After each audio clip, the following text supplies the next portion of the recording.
The New York Times has run an ad for Antifa, a full-page ad for what Homeland Security is calling acts of domestic terrorism. You know, right now, Facebook and Google and a couple of the big tech giants are in trouble because they accepted money from Russian actors during the presidential election of 2016. Russian actors played on both sides in an effort to start chaos, literally. And now we have the New York Times running an ad for a group that openly calls for the overthrow of a sitting U.S. president, of an elected U.S. president. What does that mean? TheNewAmerican.com may have our answer. This nightmare must end, declares the opening lines of a full-page advertisement in the New York Times promoting mayhem and insurrection for this Saturday, November 4th.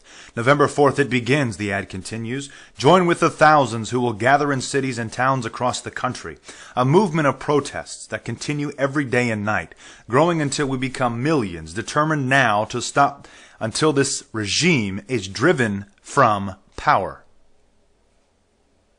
What could that possibly mean? The advertisement directs readers to go to refusefascism.org to find a protest near you.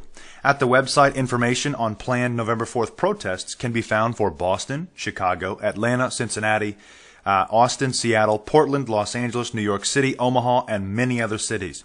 The New York Times, of course, knows, even if many of its readers do not, that Refuse Fascism is a front group founded and run by the Revolutionary Communist Party, RCP, a violent Marxist-Leninist group that idolizes China's communist mass murderer Mao Zedong, which makes the Refuse Fascism appeal to, quote, humanity, doubly ludicrous and doubly offensive. No, in the name of humanity, we refuse to accept the fascist America, the ad declares.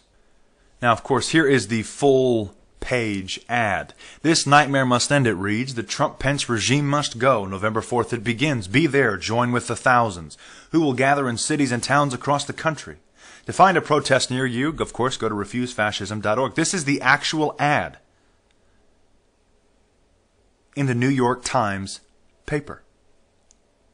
The full-page ad. We extend a welcome invitation to all to join us in this great cause. How much money do you think it costs to put that ad into the papers?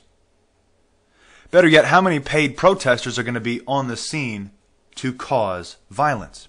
The New American continues. In the name of humanity, the Revolutionary Communist Party Refuse Fascism fanatics still believe that Mao was fully justified in murdering tens of millions of Chinese and torturing, imprisoning, and enslaving hundreds of millions more. The RCP Refuse Fascism cadres form a major component of the masked, black-clad Antifa thugs who have been rioting and causing mayhem throughout America for the past year. The New American's Mitchell Shaw reported on September 30th about the upcoming November 4th protests planned by Antifa/RCP communists. We have already seen these protests and the death, destruction, and turmoil they have left in their wakes. Why is the New York Times helping a known communist group, one with both a long history of violence as well as recent involvement in riots, sedition, and other criminal acts, promote havoc and overthrow a validly elected president of the United States? Now, for those of you who have done research into Antifa, you may know that this organization doesn't come out of nowhere. It's a very old organization, about 100 years old. We'll get into that in just a minute here. It's no secret that the New York Times has been pro-communist for over a century. From covering up Stalin's genocide of millions of Ukrainians to helping make Fidel Castro the dictator of Cuba, to glorifying Mao Zedong, to romanticizing communist weather underground terrorist Bill Ayers, and much, much more. The Times has been foremost among media organizations promoting communism worldwide.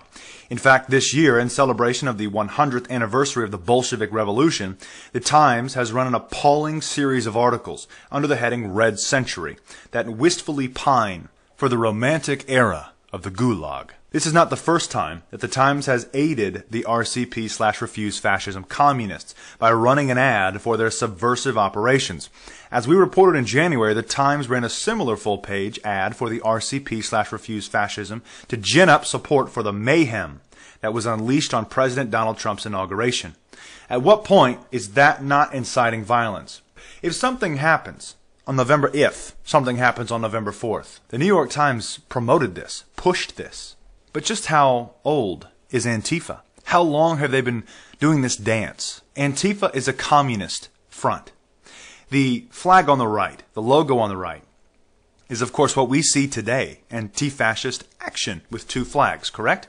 This is the German logo from the early 1920s and 1930s. In fact, here's a Wikipedia page on it.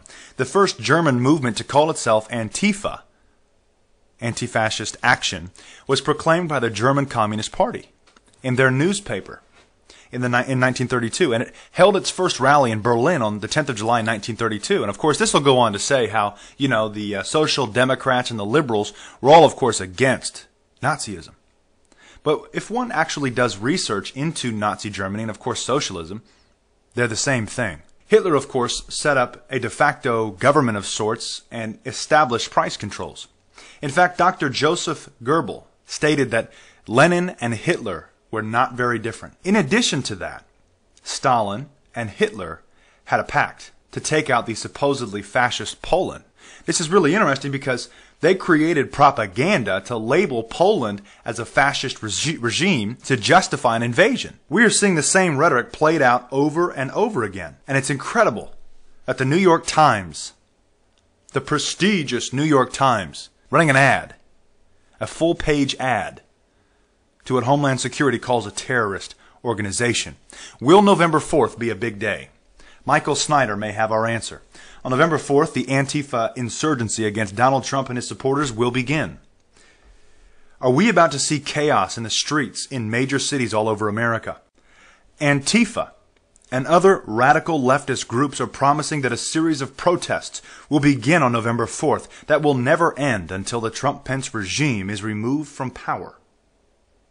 And as you will see below, Antifa has openly and publicly embraced violence, and the Department of Homeland Security says that they have engaged in domestic terrorism. Hopefully these protests will fizzle out after a few weeks. He says weeks, I'm saying days or hours. Because political organizations that believe in the necessary use of violence have no place in our society. Martin Luther King Jr. said something absolutely fascinating. Dr. Martin Luther King Jr. was quoted as saying, "The ultimate weakness of violence is that it is a descending spiral, begetting the very thing it seeks to destroy. Instead of diminishing evil, it multiplies it. Through violence you may murder the liar, but you cannot murder the lie, nor establish the truth. Through violence you may murder the hater, but you do not murder the hate. In fact, violence merely increases hate, so it goes. Returning violence for violence multiplies violence, adding deeper darkness to a night already devoid of stars. Darkness cannot drive out darkness, only light can do that. Hate cannot drive out hate, only love can do that." Antifa is actively inciting violence to get their way. Amazingly, there are still some out there that are claiming that the radical left is not planning anything for November 4th. The following comes directly from refusefascism.org, which is one of the key websites for Antifa and other radical leftist groups. On November 4th, 2017, we will gather in the streets and public squares of cities and towns across this country. At first, many thousands declaring that this whole regime is illegitimate and that we will not stop until our single demand is met. Their demand is, this nightmare must end, the Trump-Pence regime must go.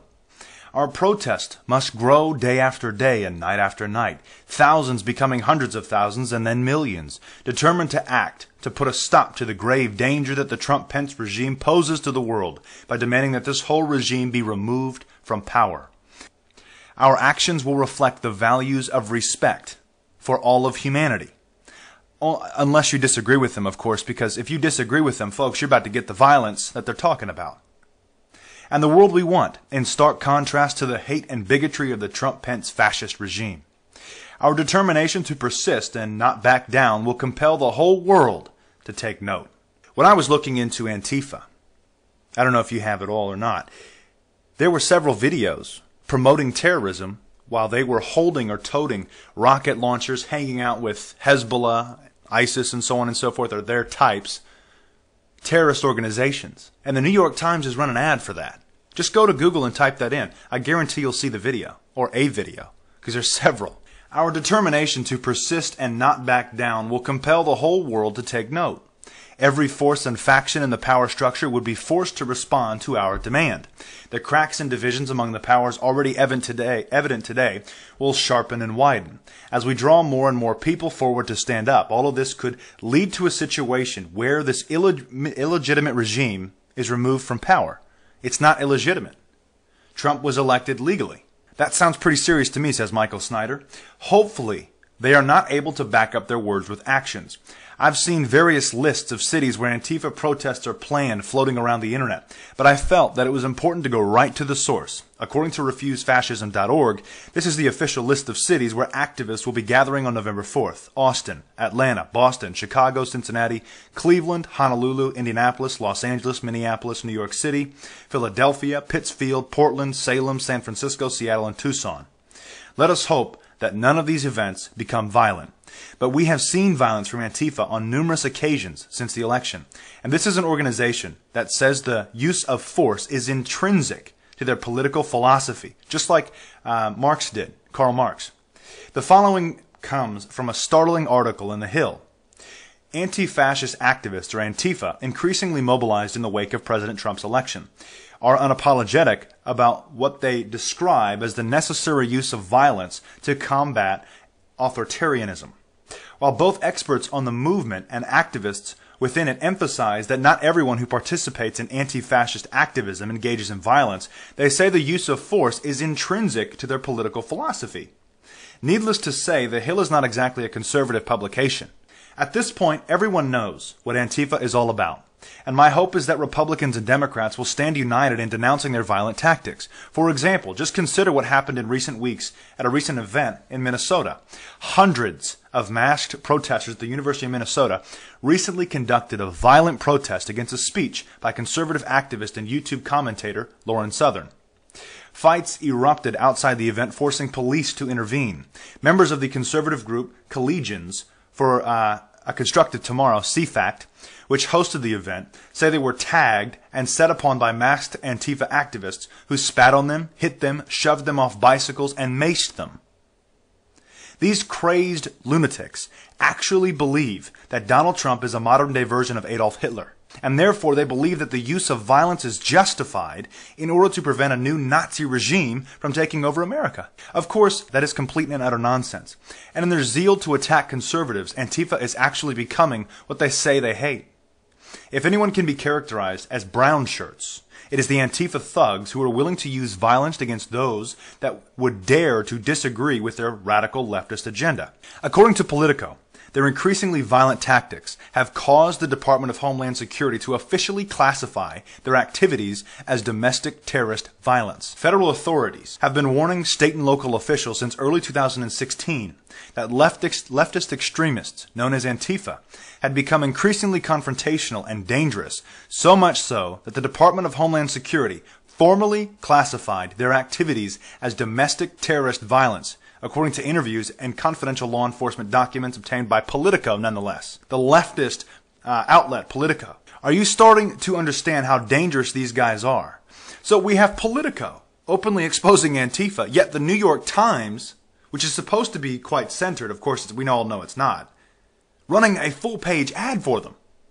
Now, of course, I don't know if Politico's supported them or whatever have you, but still. And there is actually evidence that radical leftists have been cultivating ties with Islamic terrorists in the Middle East. This is what I just mentioned to you. The following comes from a report that was published by the Daily Mail. A secret FBI investigation of the violent resistant movement on college campuses against President Trump has led to an alarming discovery: the collusion between American anarchists and foreign terrorists in the Islamic State and Al-Qaeda, according to a confidential informational report by the FBI field offices. There is clearly overwhelming evidence that there are growing ties between U.S. radicals and the Islamic State, as well as several ISIS offshoots and splinter groups, stated the FBI field report, which was delivered to Acting Director Andrew McCabe on July 11, 2017, and which is being published for the first time in my new book, All Out War: The Plot to Destroy Trump. An atmosphere of violence and fear creates an environment in which many conservatives are afraid to speak out. In fact, a survey that was just released discovered that 58% of Americans believe the political climate prevents them from sharing their own political beliefs. But this is not what our founders intended. Freedom of speech is in the Bill of Rights for a reason, because without it we would be in a world of trouble. As the radical left becomes more violent, we need to become bolder than ever. And of course what he means by that is, don't let them silence you. He's not inciting violence at all. But of course, that was probably hate speech according to Antifa, even though they're running an ad in the New York Times to incite violence. The question still remains though. Will November 4th be a big day? Only time will tell. Let me know what you think. God bless and carry on.